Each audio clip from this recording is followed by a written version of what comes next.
અતિ મહત્વકાંક્ષી એવો મોદી સરકારનો વન નેશન વન ઇલેક્શનનો પ્રોજેક્ટ આગળ વધી રહ્યો છે। આજે કેબિનેટે વન નેશન વન ઇલેક્શનના પ્રસ્તાવને મંજૂરી આપી દીધી। વડાપ્રધાન નરેન્દ્ર મોદીએ 2014માં એક નેશન એક ચૂંટણીનું વચન આપ્યું હતું।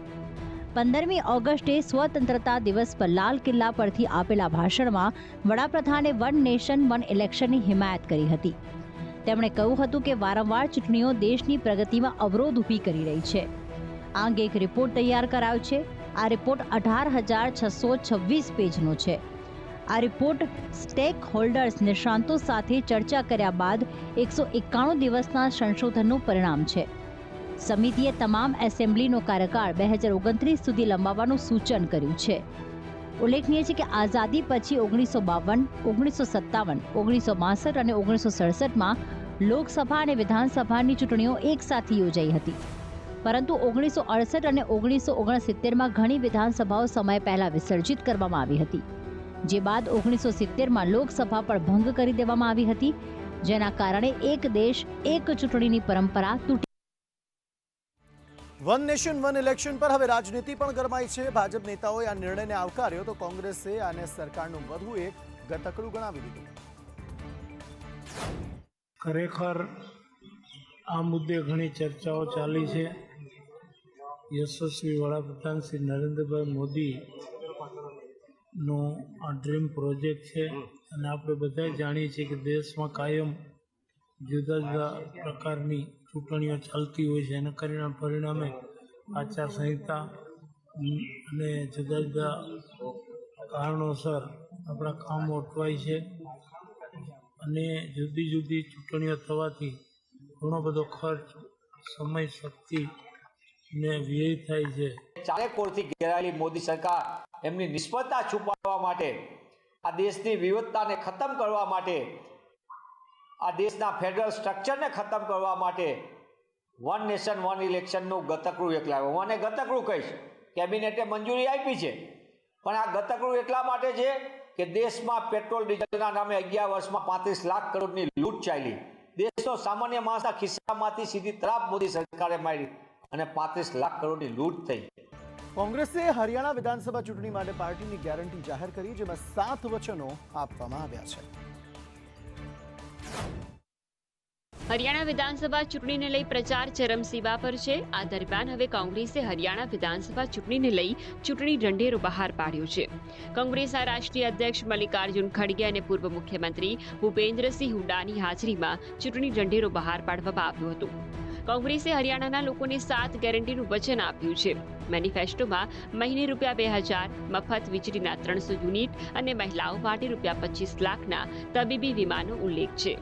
કોંગ્રેસે ચૂંટણી ઢંઢેરામાં MSP અને જાતિ આધારિત સર્વેની સાથે 18 થી 60 વર્ષની મહિલાઓ માટે દર મહિને ₹2,000ની રકમ, વૃદ્ધો, અપંગ લોકો અને વિધવાઓને દર મહિને ₹6,000 પેન્શન, 2 લાખ સરકારી નોકરીઓ, 300 લાખ યુનિટ મફત વીજળી, ₹25 લાખ મફત સારવાર, જમીનનો પ્લોટ અને ગરીબો માટે 2 રૂમનું મકાન આપવાનું વચન આપ્યું છે। કોંગ્રેસે એવું પણ વચન આપ્યું છે કે જો તે સત્તામાં આવશે તો જૂની પેન્શન યોજના લાગુ કરશે અને દરેક પરિવારને ₹500નું LPG સિલિન્ડર આપશે। મુખ્યમંત્રી પદેથી રાજીનામું આપનાર અરવિંદ કેજરીવાલ હવે પોતાનું સરકારી આવાસ છોડી દેશે। તેઓ જનતા વચ્ચે જઈને રહેશે તેવું આપ નેતા સંજય સિંહે જણાવ્યું હતું। આમ આદમી પાર્ટીના નેતા સંજય સિંહે બુધવારે કહ્યું કે અમે તેમને સુરક્ષાના કારણોસર સરકારી આવાસ ન છોડવા કહ્યું હતું, પરંતુ તેઓ માન્યા ન હતા। એક દિવસ પહેલા આપના ધારાસભ્ય દળની બેઠકમાં આતિશી માર્લેનાને મુખ્યમંત્રી તરીકે પસંદ કરવામાં આવ્યા હતા। આ પછી કેજરીવાલે સાંજે LG વિનય સક્સેનાને રાજીનામું સોંપ્યું। આપના સંજયસિંહે કહ્યું કે કેજરીવાલ તેમની તમામ સરકારી સુવિધાઓ છોડવા જઈ રહ્યા છે। અમે ચિંતિત છીએ। કેજરીવાલ પર ઘણી વખત હુમલા થયા છે। જ્યારે તેમના માતા પિતા ઘરે હતા ત્યારે પણ તેમના પર હુમલો કરવામાં આવ્યો હતો। હવે તે નક્કી નથી થયું કે કેજરીવાલ ક્યાં જશે। તેમણે કહ્યું છે કે તેઓ જનતાની વચ્ચે જ રહેશે। સ્થળ હજુ નક્કી નથી થયું। દિલ્હીમાં અરવિંદ કેજરીવાલે 17મી સપ્ટેમ્બરની સાંજે લેફ્ટનન્ટ ગવર્નર વિનય સક્સેનાને CM પદ પરથી રાજીનામું સુપરત કર્યું। તેમની સાથે આતિશી અને 4 મંત્રીઓ હાજર હતા। આ પછી આતિશીએ નવી સરકાર બનાવવાનો દાવો કર્યો હતો। કેજરીવાલ મુખ્યમંત્રી પદ પરથી ભલે હટી ગયા, પરંતુ તેઓ આમ આદમી પાર્ટીના રાષ્ટ્રીય સંયોજક રહેશે. તેમના રાજીનામા બાદ તેમનું સમગ્ર ધ્યાન હરિયાણા વિધાનસભા ચૂંટણી પણ રહેશે. ભાવનગર બાદ મહેસાણામાં પણ ભાજપના સભ્ય બનાવવામાં કૌભાંડ ઝડપાયું. સિવિલ હોસ્પિટલના દર્દીઓને તેમની જાણ બહાર જ સભ્ય બનાવવાના પ્રયત્ન થયા. મહેસાણા સિવિલ હોસ્પિટલમાં દર્દીઓ અને તેમના સગાઓને ભાજપના સભ્ય તેમની જાણ બહાર બનાવવાનું કૌભાંડ ઝડપાયું છે. એક દર્દીના સગાએ આ અંગે ભાંડાફોડ કર્યો હતો. ઇન્જેક્શન લેવાના રૂમ આગળ એક ભાઈ ઉભો હતો, એને કીધું રજીસ્ટર કરાવ્યું તમે? મેં કીધું હા. તો તમારે ઓટીપી આપવો પડશે, ઓટીપી આપ્યા પછી તમને ઇન્જેક્શન મળશે. એટલે મેં કીધું કંઈ વાંધો નહીં, ઓટીપી પછી સિવિલના નિયમો છે, એટલે સિવિલના નિયમ અનુસાર આપણે એને મોબાઈલ નંબર આપ્યો. મોબાઈલની અંદર જેવો મેસેજ પડ્યો ભારતીય જનતા પાર્ટી મેમ્બરશીપનો પડ્યો મારી અંદર. એટલે મેં કીધું આ ભારતીય જનતા પાર્ટીનો સિવિલ છે કે પછી સંસ્થા છે ગવર્મેન્ટની? એટલે ભાઈએ તરત જ ત્યાંથી ભાગી ગયો. પછી મેં ત્યાં રૂમ નંબર છોડવા જઈને મળ્યો. એટલે ત્યાં સાહેબ કે મને કોઈ ખ્યાલ નથી. સ્ટાફને પૂછ્યું કે અમને કોઈ ખ્યાલ નથી. જ્યારે ઓટીપી લેવા હતા ત્યારે સ્ટાફ મારી જોડે ઊભો હતો. હા, માફી મારી જોડે માગી એમને કે અમારી ભૂલ થઈ જાય, અમે આવું નહીં કરીએ. પણ ઘણા બધા દર્દીઓ આવ્યા, તેમની જોડે ઓટીપી લેવાતા હતા. હું ગયો ત્યારે હા, આરએમઓ પણ હું જાણ કરી સાહેબને. મેં કીધું સાહેબ આ શું છે? બનાસકાંઠામાં આજે ભાદરવી પૂનમના મેળાના અંતિમ દિવસે મોટી સંખ્યામાં ભાવિક ભક્તો દર્શનાર્થે ઉમટી પડ્યા હતા. અંતિમ દિવસે ગૃહ રાજ્યમંત્રીએ પણ ધજા ચઢાવી હતી. ભાદરવી પૂનમના મેળાની આજે પૂર્ણાહુતિ છે. આજે અંતિમ દિવસે લાખોની સંખ્યામાં માઈ ભક્તો મા અંબાના દર્શને પહોંચ્યા. ભાદરવી પૂનમના અવસરે બોલ માડી અંબે, જય જય અંબેના નાદથી સમગ્ર વાતાવરણ ગૂંજી ઉઠ્યું છે.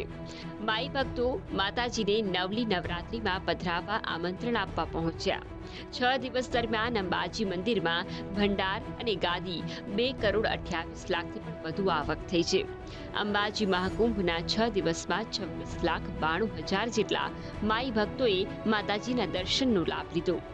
અંતિમ દિવસે ગૃહ રાજ્યમંત્રી હર્ષ સંઘવી, રેન્જ આઈજી ચિરાગ કોરડિયા પણ અંબાજી પહોંચ્યા હતા. હર્ષ સંઘવી, ડીજીપી અને રેન્જ આઈજીના હસ્તે ધજા ચડાવવામાં આવી. અલગ અલગ સંઘો જે વર્ષોથી આ મેળામાં આવે છે તે તમામે માતાજીની પૂજા અર્ચના કરીને ધન્યતા અનુભવી. આજે રાત્રિના 12 કલાકે મેળાની પૂર્ણાહુતિ કરવામાં આવશે અને આવતીકાલથી અંબાજી મંદિર રાબેતા મુજબ દર્શન માટે ખુલ્લું રહેશે.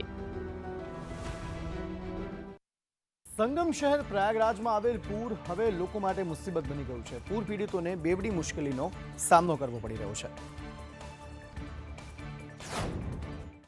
પૂરથી બચવા માટે તેઓએ ધાબા પર આશ્રય બનાવ્યો હતો, પરંતુ હવે વરસાદ પણ તેમને પરેશાન કરી રહ્યો છે. ચોરીથી બચવા લોકો ઘરની બહાર નીકળવા માંગતા નથી. ડીએમ પ્રયાગરાજે એનડીઆરએફની સાથે બગડા વિસ્તારનું નિરીક્ષણ કર્યું અને પૂર પીડિતોને શક્ય તમામ મદદની ખાતરી આપી. કેટલાક પૂર પીડિતો હજુ પણ વહીવટી તંત્રની મદદની રાહ જોઈ રહ્યા છે.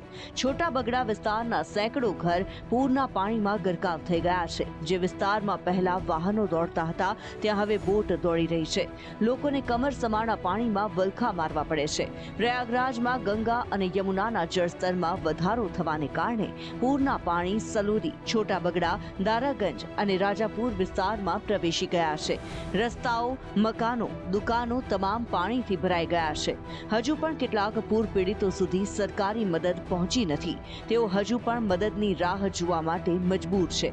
કહેવામાં આવી રહ્યું છે કે લોકોને આટલી જલ્દી પૂરમાંથી રાહત મળવાની નથી. તેમને હજુ થોડા દિવસો આ મુશ્કેલી રહેશે, કારણ કે પાણીનું સ્તર ઘટતા હજુ સમય લાગશે.